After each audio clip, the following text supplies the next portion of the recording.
E a gente vai começar... A gente vai começar do 29. A partir do 29. É João 1, 29. Que é começar onde a Ivna terminou. Aí eu queria que alguém lesse do 29 até o 34. No dia seguinte, João viu a Jesus, que vinha para ele e disse: Eis o Cordeiro de Deus que tira o pecado do mundo. Este é aquele de quem eu disse: Depois de mim veio um varão que passou adiante de mim, porque antes de mim ele já existia. Eu não o conhecia, mas para que ele fosse manifestado a Israel, é que vim batizando em água. E João deu testemunho, dizendo: Vi o Espírito descer do céu como pomba e repousar sobre ele. Eu não o conhecia, mas o que me enviou a batizar em água, esse me disse: Aquele sobre quem vires descer o Espírito e sobre ele permanecer, esse é o que batiza no Espírito Santo. Pronto. Eu com 34. Eu mesmo vi e já vos dei testemunho de que este é o Filho de Deus. Pronto. Então, assim, a Ivna já falou, né, sobre a parte do Cordeiro, né? João Batista, ele veio para anunciar, ele veio para cumprir a profecia de Malaquias 3, né? Que diz assim: Eis que envio um mensageiro adiante de mim para preparar o caminho para mim. Então, João Batista, ele veio para preparar o caminho, preparar os corações, né? Falando do arrependimento, para que as pessoas pudessem receber o Messias, o Salvador. E ele fez o seu trabalho, né? Ele testemunhou de Jesus Cristo. Ele disse que ele apontou mais de uma vez que ele era o Cordeiro de Deus que tirava o pecado do mundo. E por que ele precisava ser preparado o caminho? Porque era necessário o arrependimento. O arrependimento é uma condição dispensável para a salvação. Então, Deus escolheu ele como profeta, o último profeta do Velho Testamento. Deus falou com ele. E aqui está dizendo, né, que ele diz que, no 33, eu não conhecia, mas o que me enviou a batizar em água, foi Deus que enviou João Batista a batizar em água. Esse disse: Aquele sobre quem vires descer o Espírito e sobre ele permanecer é o que batiza com o Espírito Santo. Então, provavelmente, ele já sabia quem era Jesus, mas a confirmação veio nesse momento, quando ele batizou Jesus e viu o Espírito Santo descer em forma de pomba, né, em forma corpórea, sobre ele. Aí ele teve a confirmação de Deus. E ele fez muito bem o trabalho dele. Ele deu testemunho de que este era o Cordeiro de Deus que tira o pecado do mundo, né? Era o Filho de Deus, aquele que batiza com o Espírito. E ele diz claramente. E ele fala tão claramente, mas muitas pessoas hoje em dia, por exemplo, ainda duvidam que Jesus é Deus.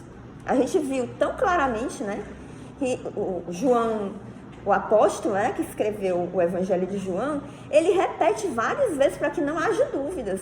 Ele é o Verbo se fez carne, sem ele nada do que foi feito se fez, e habitou entre nós, e vimos a sua glória como a glória do unigênito do Pai, e ele é o Cordeiro de Deus, ele é o Filho de Deus.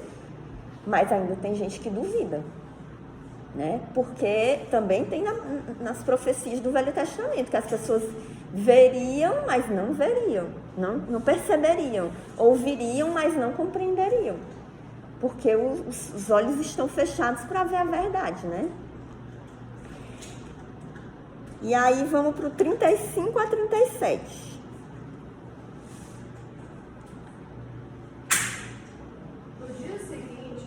Estava outra vez ali, com 2 dos seus discípulos. E, olhando para Jesus que passava, disse: Eis o Cordeiro de Deus. Aqueles 2 discípulos ouviram-no dizer isto e seguiram a Jesus. Pronto. Mais uma vez aqui, pela segunda ou a terceira vez, João Batista anuncia que Jesus é o Cordeiro de Deus, né?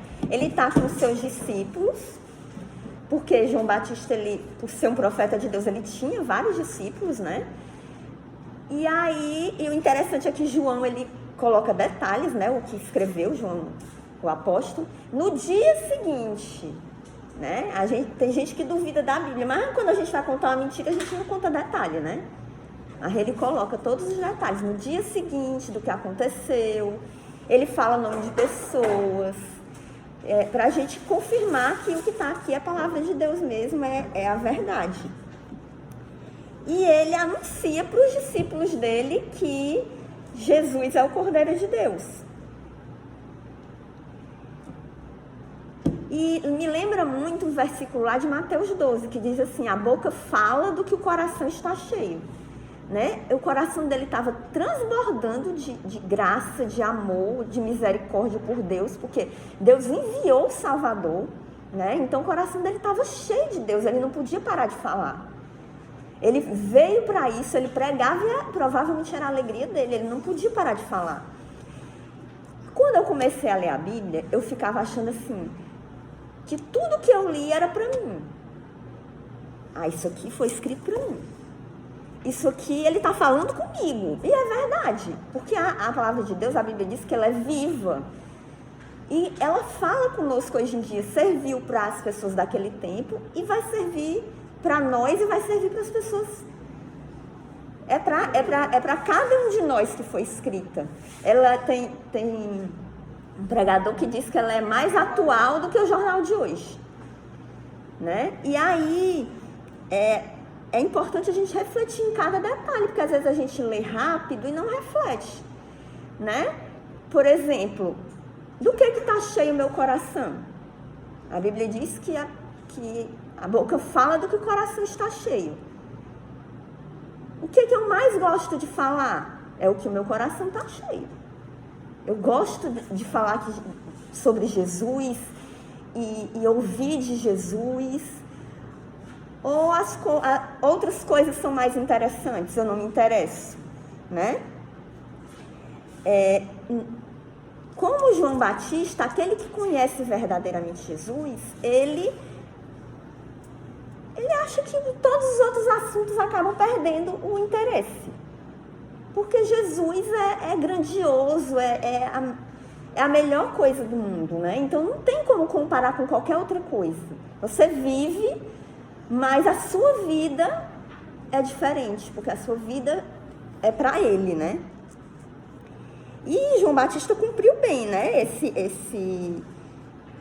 Essa missão dele de proclamar o Evangelho, né? E anunciar Jesus. Aí agora do 38 ao 39.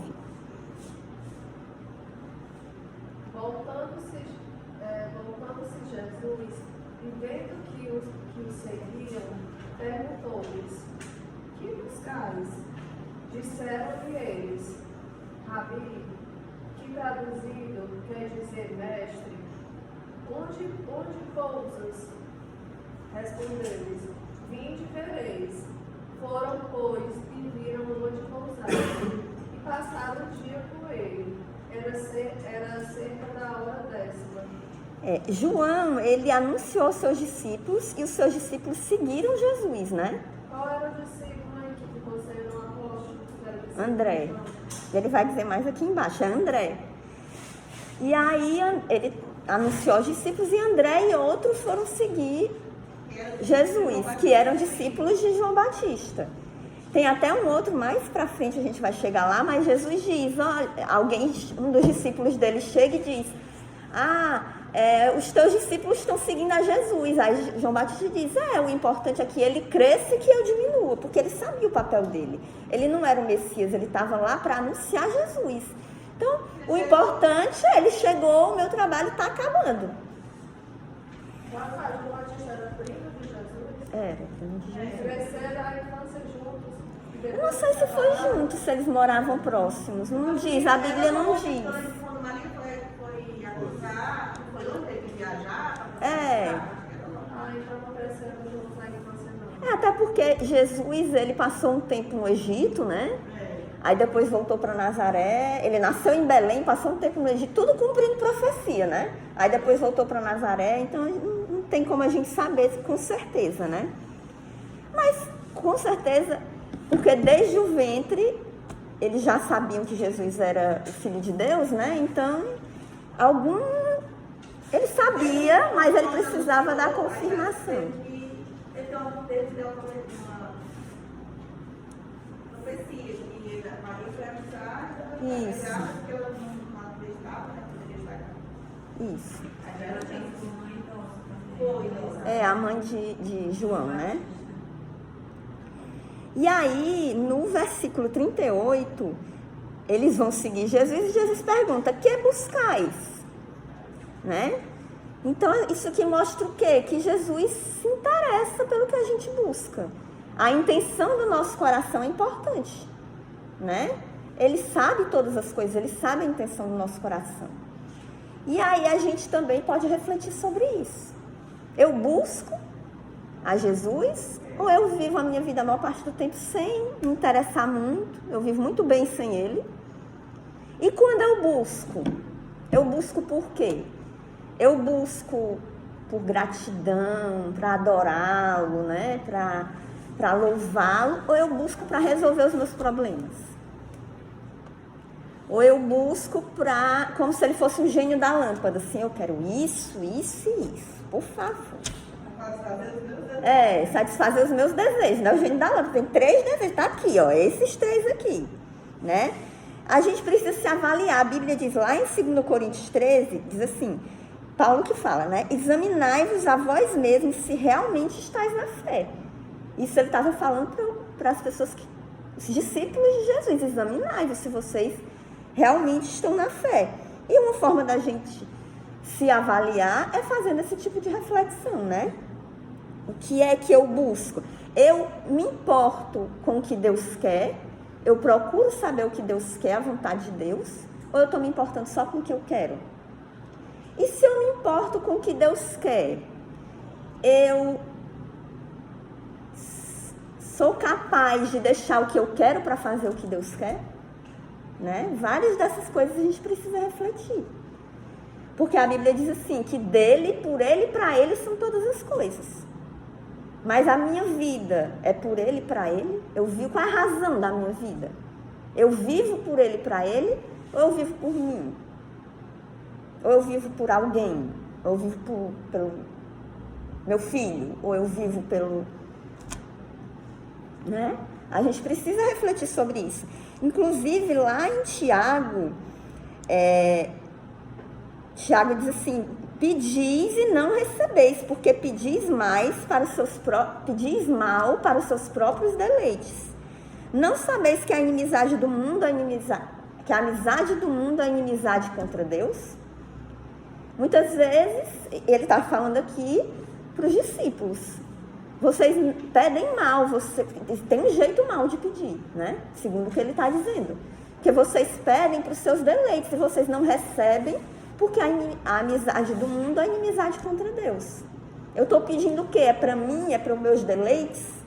É para eu me aproximar do mundo? Né? Deixa eu ver aqui. Aí Jesus diz lá no versículo 39, vinde ver.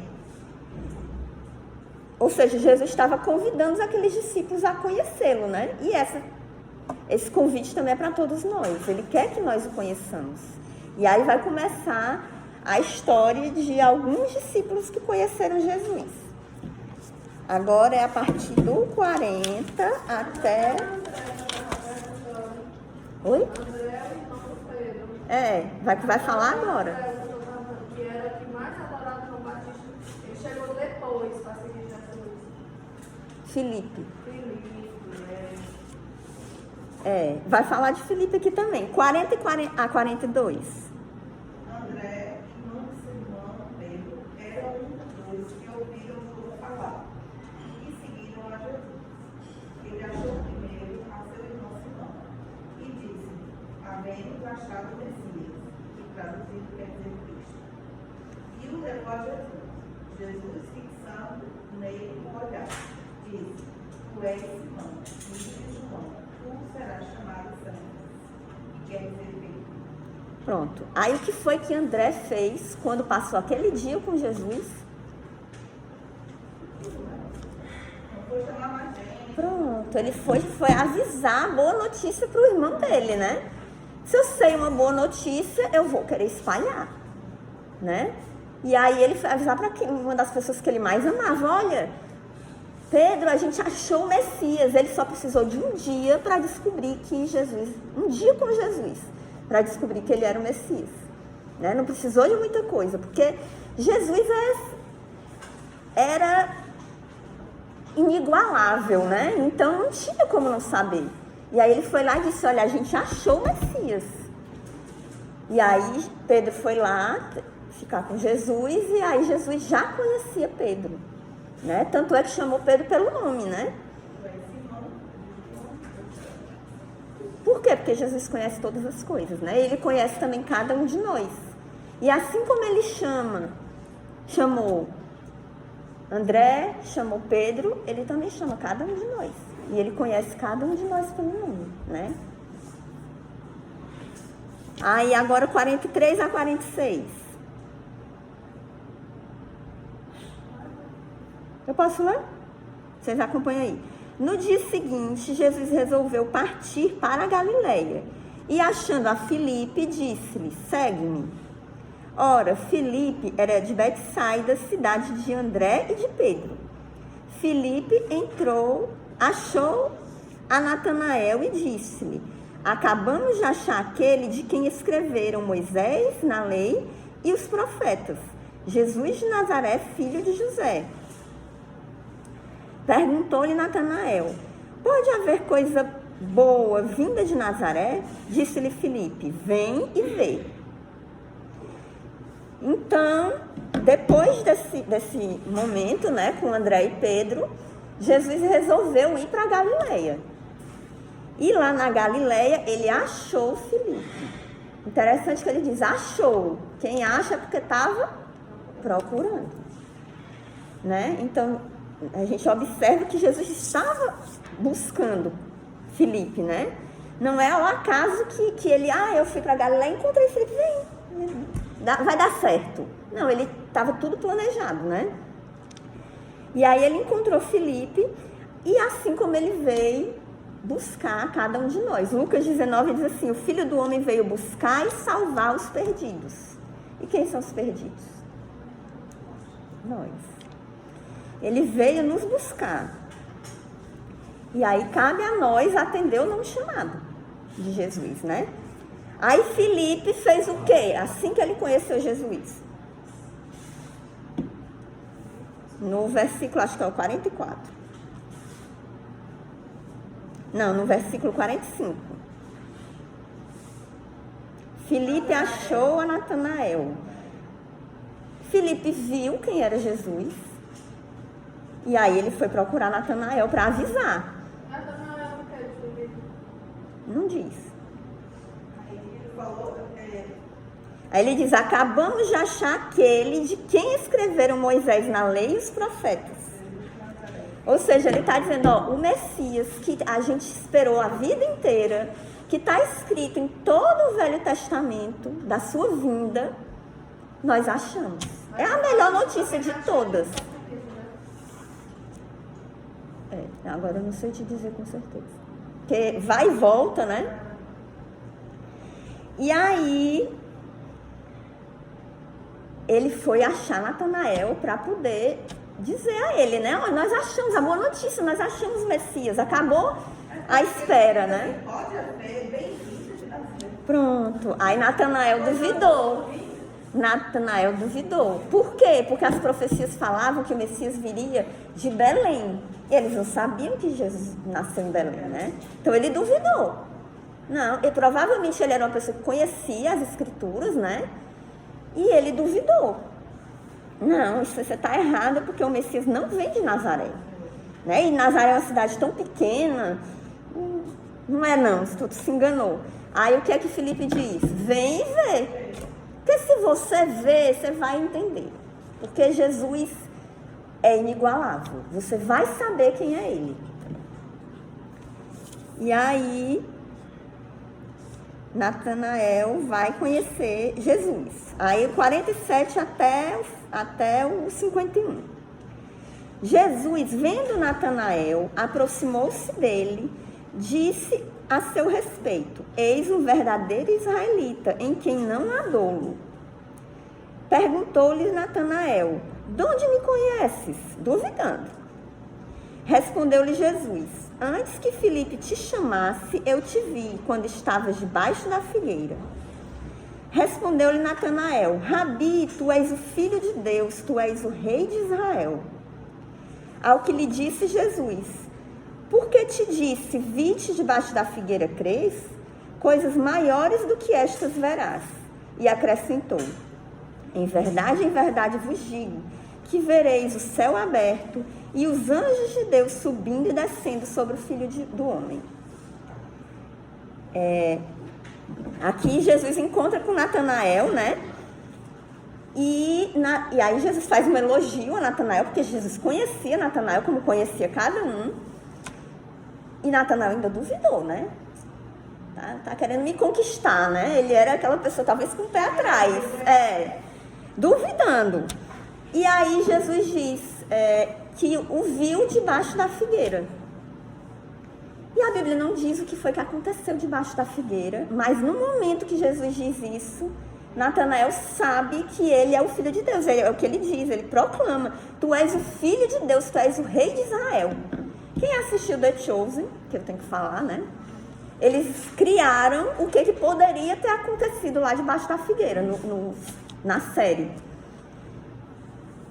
Pode ter sido muitas coisas, pode ter sido algo parecido com aquilo, mas a Bíblia não conta. Ele poderia estar orando a Deus, e a conversa que ele teve, só Deus poderia saber. Provavelmente não tinha ninguém olhando o que ele estava fazendo debaixo da figueira. Poderia ser várias coisas. Mas com aquilo que Jesus falou, ele soube que Jesus era o Filho de Deus. Só ele poderia saber. Só ele poderia saber. Interessante que comigo aconteceu algo parecido também. Que eu estava orando e Deus atendeu. E eu sabia que ele me escutou, né? Porque ele atendeu praticamente imediatamente. E era uma coisa muito importante para mim. E aí a fé é impossível negar, né? E foi isso que aconteceu com ele. Domingo, teve um sorteio, no nosso e era uma evangélica, uma cantora evangélica que localizou o sonho de uma pessoa. E ela disse, ela ganhou todo um salão assim na noite e ela tinha uma feira. Ela disse: olhando para essa cadeira, e disse: não, Jesus, é tudo, mas ainda não é, não vou sonhar com ela. Eram outras coisas, vou sonhar com outras coisas. Doutora Marra, ela se emocionou tanto que ela ganhou todas as coisas que ela precisava, mas justo na cadeira, ela disse: foi tão de Deus, que foi um paciente íntimo com Deus, se Deus saber e realizou. Era uma cadeira lá, muito boa, caríssima, ela jamais ganharia. Ela disse: não, quero tudo. Mas eu sei que isso aqui é impossível, né? Mas Deus me deu justamente. A gente não é capaz porque a cadeira foi dessa cor, foi essa aqui. E Deus realizou. Para poder mostrar que foi perfeito, né? A graça que ela recebeu, ele deu justamente uma das coisas da cadeira. Eu acho que o momento íntimo dela com Deus, né? Só eu e ele sabiam. O meu caso eu considero como se foi o momento da minha conversão. Eu acho que eu contei essa história. Eu, sozinha dentro do carro, orei e pedi a Deus para ser uma boa filha, porque eu não conseguia. E ele me atendeu. A história vocês já conhecem, né? Meu pai não queria mais tomar banho. E aí eu tinha dado banho à força, tinha sido uma coisa horrível. E eu achava que nunca mais eu ia poder dar banho nele novamente, sem aquela confusão toda. Mas ele me atendeu. E aí, eu considero que a partir daí foi que eu reconheci realmente como Natanael quem era Jesus, né? Mas aí, pra gente finalizar, que eu acho que já estiquei. Jesus diz, olha, você está crendo em mim por causa disso, mas coisas maiores você verá. E o que é que Jesus cita como as coisas maiores? Ele diz aqui, em verdade vos digo que vereis o céu aberto e os anjos de Deus subindo e descendo sobre o Filho do Homem. O que é que ele está falando aqui? Tem uma passagem do Velho Testamento, ele está citando um tipo de profecia, em que Jacó estava fugindo. Abraão teve Isaac, né? A gente conhece a história, e depois Jacó. Jacó estava fugindo no deserto, sozinho, e ele sonhou com uma escada que tinha anjos subindo e descendo por essa escada, uma escada que ia da terra ao céu, com anjos subindo e descendo sobre a escada. O que Jesus diz? Vamos de novo aqui analisar. Ele diz, vereis o céu aberto e os anjos de Deus subindo e descendo sobre o Filho do Homem. Jesus está dizendo claramente que ele é essa escada que liga o céu à terra. Ele é esse acesso que Deus mandou ao Pai. Ele é esse acesso, essa escada que pode nos levar ao Pai. Lá em Efésios 2, diz assim, toda a Bíblia confirma isso, né? Em Efésios 2 diz assim, é por meio de Jesus que temos acesso ao Pai em espírito. Lá em 1 Timóteo diz assim, Jesus é o único mediador entre Deus e os homens. Lá em João 10 diz, Jesus se define, né? Eu sou a porta que leva para a vida eterna. Em João 15, ele diz, eu sou o caminho, a verdade e a vida. Ninguém vem ao Pai se não for por mim. Ele é o único caminho, ele é a escada, é o único que vai nos levar a Deus. Ele é o único, ele somente. E aí ele diz que isso é o que há de maior, que nós vamos ver, que eles veriam e que nós vemos, que é a salvação. Não é nenhum milagre, não é nenhuma cura, não é nenhuma ressurreição, não é o controle da tempestade. O que há de maior que nós podemos ver é a obra de Deus por meio da salvação que Jesus nos dá de graça, né? Então, são as coisas maiores que Jesus está dizendo que nós veremos, porque esse é o maior milagre que pode acontecer na vida de pecadores destinados ao inferno. Que todos nós somos destinados ao inferno, se não fosse por Jesus Cristo, que é a nossa única esperança da vida eterna ao lado de Deus, né? Então, esse é o maior milagre de todos.